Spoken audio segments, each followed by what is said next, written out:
Hello everyone, my self doctor Ruchi Sharma. Welcome है आपका मेरा यूट्यूब चैनल पे। तो आज हम डिस्कस करने वाले हैं अपनी इस वीडियो में गम रिसेशन, जिंजाइवल रिसेशन के बारे में। तो जिंजाइवल रिसेशन होता क्या है, कब किस टाइम पे ये हम देख सकते हैं, या फिर इसका सिम्टम क्या है, या जब हमारे मुंह के अंदर ये हो जाता है तो हम इसको कैसे पहचान सकते हैं अपनी डेली लाइफ के अंदर कि ये हमारे अंदर बीमारी आ चुकी है। और इस बीमारी के होने से या ना होने से तो बहुत अच्छा है कि ये नहीं है, तो इसके आगे ही हमारी बीमारियाँ शुरू होती हैं।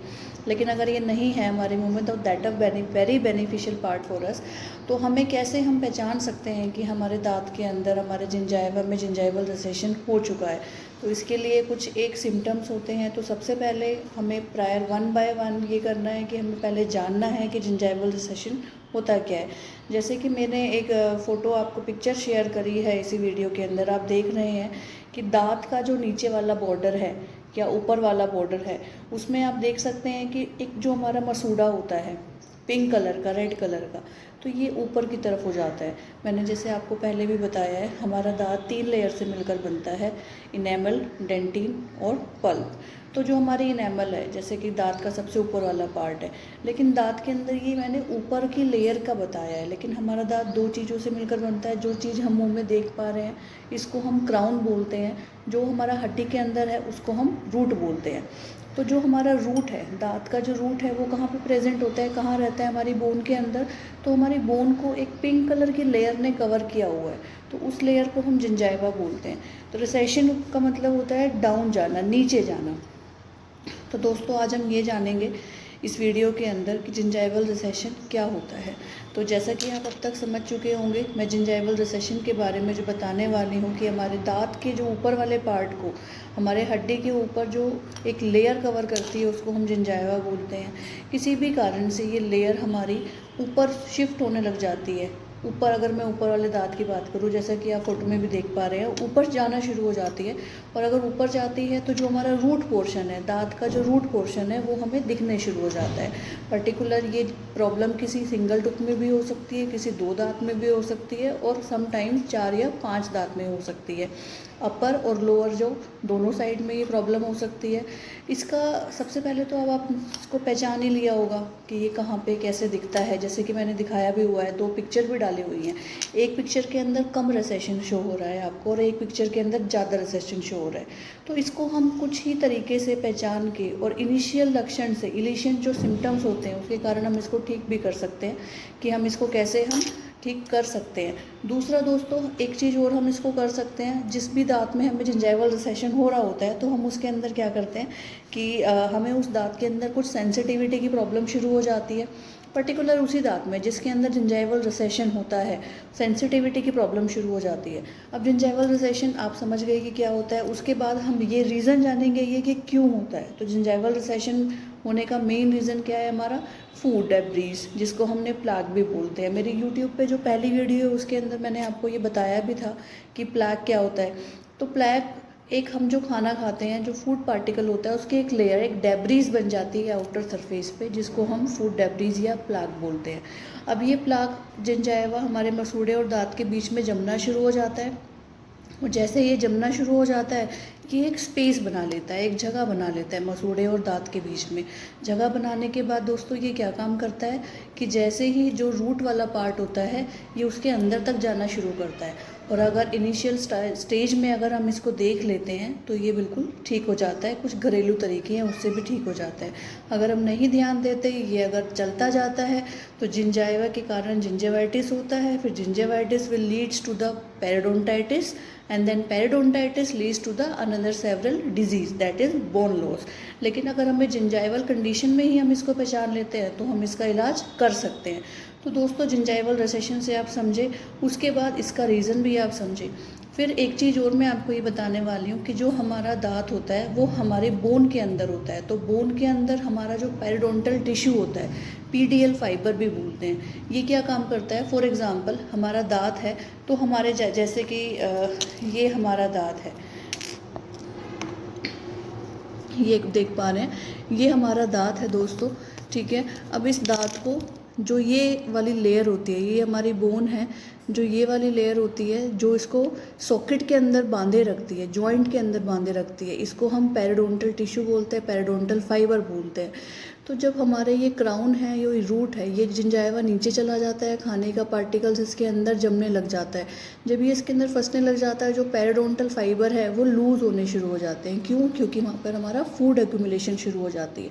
जब ये अंदर जमने लग जाते हैं तो उससे क्या होता है दोस्तों, जो हमारा जिंजाइवा होता है वो लूज़ होने के कारण साइड हो जाता है और रूट हमारे दांत की दिखने लग जाती है, जैसे कि आप वीडियो में देख भी पा रहे हैं। इसके बाद हम क्या काम कर सकते हैं, जैसे हमारे ये कंडीशन हो गई दांत के अंदर, फिर हम ये कंडीशन का अगर हमने टाइम रहते हुए ध्यान दे लिया तो ये ठीक हो जाती है। अदरवाइज़ ये फिर टाइम के साथ बढ़ने लग जाते हैं, जैसे कि आप दूसरे फ़ोटो के अंदर भी देख पा रहे होंगे। तो ये पार्ट तो हो गया हमारा जिंजाइवल रिसेशन का। क्या होता है, हम इसको पहचाने कैसे। अब इसको हम पहचानने के साथ साथ हम ये भी कैसे देख सकते हैं कि इसका हम उपाय क्या कर सकते हैं, ट्रीटमेंट क्या कर सकते हैं। इसका रीज़न मैंने बता दिया कि क्यों होता है, तो इसका ट्रीटमेंट क्या कर सकते हैं वो मैं अभी आपको बताते हैं।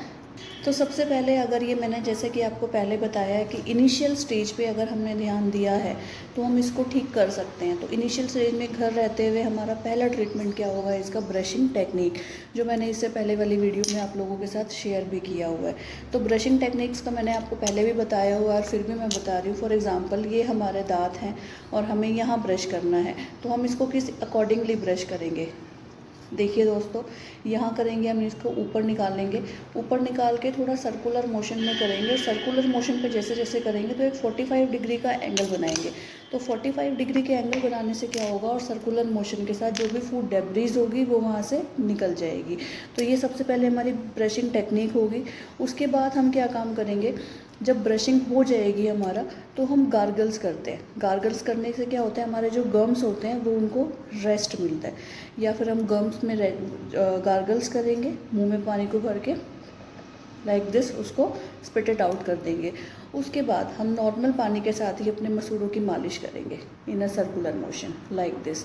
जैसे ही हमने मसूड़ों की मालिश करी है तो इससे क्या होगा, हम इस मोशन में इसकी मालिश कर रहे हैं तो हमें मसूड़ों के अंदर थोड़ा सा हमें रेस्ट मिलता है, और जैसे ही रेस्ट मिलता है तो हमारे मसूड़े हेल्दी होते हैं। सेकेंड ट्रीटमेंट हम इसका क्या कर सकते हैं कि जैसे ही वार्म सलाइन रिंसेस हम करते हैं, वार्म सलाइन रिंसेस, इसको हम ग्लूकोन वाटर भी बोल सकते हैं। चाहे जितना गर्म पानी लें उसके अंदर 1 पिंच ऑफ सॉल्ट मिक्स करें और मुंह में भर के सेक करना है।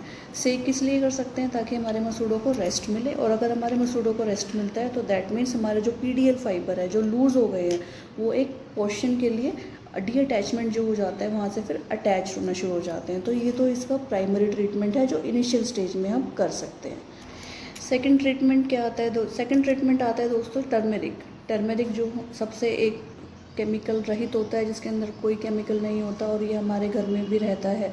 तो हम टर्मेरिक के साथ हम क्या कर सकते हैं, टर्मेरिक में हम थोड़ा सा पानी मिलाएंगे, थोड़ी सी क्वांटिटी में पानी मिलाने के बाद एक पेस्ट बना लेंगे और उस पेस्ट से हम अपने मसूड़े के ऊपर अप्लाई करेंगे। मसूड़े के ऊपर अप्लाई करने से क्या होगा, मसूड़े हेल्दी होंगे। ये प्रोसीजर आप ब्रश करने के बाद कर सकते हैं, सुबह शाम कर सकते हैं। तो ये कुछ एक्सरसाइज है जो हम इसमें रह कर ठीक कर सकते हैं। टर्मरिक हल्दी के बाद हमारा दूसरा आता है एलोवेरा। एलोवेरा अगर हमारा नेचुरल मिलता है तो बहुत बेस्ट है। जो एलोवेरा है उसके साथ हमें एलोवेरा के जूस से हमें अपने मसूड़ों की मसाज करनी चाहिए। और सेकेंडली, अब थर्डली हम क्या कर सकते हैं, थर्ड ट्रीटमेंट है अपनी डाइट के अंदर विटामिन सी और विटामिन ए के फूड पार्टिकल्स, फूड हमें ऐड करना चाहिए। न्यूट्रिशन, जितना अच्छा हम न्यूट्रिशन लेंगे उतना ही अच्छा हमारे साथ ये जिंजाइवा हमारे बहुत अच्छे होंगे। एक सबसे मोर कॉमन जो हम देखने में मिलते हैं फीमेल्स के अंदर, ये हम अक्सर देख पाते हैं। क्यों? क्योंकि इसके रीजंस होते हैं। जैसा फीमेल्स में आफ्टर मीनोपोज एक ऐसी सिचुएशन होती है, as you very well known, ठीक है। सेकेंडली, हार्मोनल चेंजेस के अंदर लेडीज़ में बहुत ज़्यादा प्रेगनेंसी के बाद हमारी बॉडी के अंदर हार्मोनल चेंज आते हैं, तो जिसका हमें साइड इफ़ेक्ट हमारे टीथ में, गम्स में देखने को मिलता है। तो फीमेल्स को हमेशा ये ध्यान रखना चाहिए और विटामिन ए और विटामिन सी अपनी डाइट में लेना चाहिए। एलोवेरा अप्लाई करना चाहिए, टर्मरिक विद वाटर एक पेस्ट बना के अप्लाई करना चाहिए, ब्रशिंग टेक्निक का ध्यान रखना चाहिए। ये सब हम तब कर सकते हैं जब हम इनिशियल स्टेज में इसको ध्यान देते हैं। बिना डॉक्टर के जाए हुए ये सब कुछ हम अपने घर कर सकते हैं। उसके बाद एक मेथड और होता है घर का ही, जिसको हम ऑयल पुलिंग भी बोलते हैं। ऑयल पुलिंग एक ऐसा मेथड है जो हमारे आसपास प्रेजेंट ऑयल होता है, लाइक फॉर एग्जांपल मैं कोकोनट ऑयल की बात करती हूँ, तो कोकोनट ऑयल के अंदर हमारा लॉरिक एसिड होता है। लॉरिक एसिड क्या काम करता है, एंटी फंगल और एंटी बैक्टीरियल उसके अंदर ये केमिकल्स मटेरियल होता है। तो जो एंटी फंगल और एंटी बैक्टीरियल होता है, ये क्या काम करता है कि जो भी हम बैक्टीरिया है जो हम खाना खाने के साथ या फिर किसी भी तरीके से हमारे मुंह के अंदर प्रेजेंट होते हैं, ये उसको ठीक कर देता है, किल कर देता है। तो ऑयल पुलिंग करनी है। ऑयल पुलिंग जैसे हमारे आसपास कोकोनट ऑयल है, सबसे ज़्यादा एक नॉर्मली ये चीप भी होता है और बेस्ट भी होता है एंड ईजिली अवेलेबल भी होता है दोस्तों। तो हमें क्या काम करना चाहिए, थोड़ा सा 1 टेबल स्पून कोकोनट ऑयल लेना है और अपने मुँह के अंदर रखना है। मुँह के अंदर रख के उसको 10 to 15 मिनट उसको रिंस करना है ऐसे, इस वे में आप करेंगे तो ये एक बहुत ही हेल्दी एक एक्सरसाइज है जो आप अपने मसूड़ों को घर में ही रह के स्वस्थ बना सकते हैं। अगर 10-15 मिनट नहीं हो रहा है तो स्टार्टिंग आप 2 to 3 मिनट से कर सकते हैं। तो आई थिंक मैंने आपको 4 या 5 मेथड्स बता दी है जिससे हम घर पे रह के जिंजाइवल रिसेशन जैसी बीमारी से पीछा छुटा सकते हैं। क्यों दोस्तों, अगर एक बार जिंजाइवल रिसेशन शुरू हुआ तो जिंजेवाइटिस के बाद हम पेरिडोंटाइटिस में आ जाते हैं। तो यहाँ तक आपका घर में रह के हम इलाज कर सकते हैं जब तक जिंजेवाइटिस एक नॉर्मल लेवल स्टेज में या फिर हम कह सकते हैं इनिशियल स्टेज में होता है। उसके बाद हम बात करते हैं पेरिडोंटाइटिस। अब जिंजाइवल रिसेशन हो गया, जिंजाइवल रिसेशन से पेरिडोंटल लिगामेंट हमारे बहुत ज़्यादा लूज हो गए हैं। उसके बाद हम क्या काम करेंगे, बोन लॉस शुरू हो जाता है हमारा। बोन लॉस क्या हो जाता है, दूसरी फोटो में आप देख सकते हैं, पिक्चर में आप देख सकते हैं, जो हमारा दांत है, जो जड़ है, वो हमें बहुत दिखने लग जाती है, जिसके कारण कभी कभी हमारे दांत से बहुत ज़्यादा ब्लीडिंग भी शुरू हो जाती है, ठंडा गर्म भी लगने लग जाता है और हमारा दांत हिलने भी लग जाता है। उस कंडीशन में हमें डॉक्टर पे विजिट करना ही पड़ता है। तो डॉक्टर वहाँ जाके हमारे इसकी स्केलिंग करते हैं, गम ट्रीटमेंट करते हैं, कुछ मेडिकेशन देते हैं और कुछ जेल भी देते हैं। तो मेडिकेशन हमारा एंटीबायोटिक्स होता है जो हमारे बैक्टीरिया को किल करता है और इसके साथ साथ हमें समटाइम्स हमें पेन भी रहता है। क्योंकि हम डीप स्केलिंग करते हैं, इसके अंदर गम्स की सफाई करते हैं। उसके बाद अगर ज़्यादा कंडीशन ख़राब हो जाती है तो हमें फ्लैप सर्जरी भी करनी पड़ती है इस कंडीशन को ठीक करने के लिए। तो एक फ्लैप लेते हैं हम सर्जरी के दौरान, जो हमारा अपर पैलेट से लेते हैं और उसका एक वहाँ से जो जिंजाई वाला पार्ट है उसको कट करके उस फ्लैप जो हमने अपर पैलेट से लिया है उसको वहाँ पेस्ट कर देते हैं, सूचरिंग कर देते हैं। तो इसको हम हमारा सर्जरी के अंदर से भी ठीक कर सकते हैं। और कई बार जब हमारी हड्डी ज़्यादा गल जाती है, ज़्यादा नुकसान कर जाती है, तो हम उसके बाद बोन ग्राफ्ट भी करते हैं।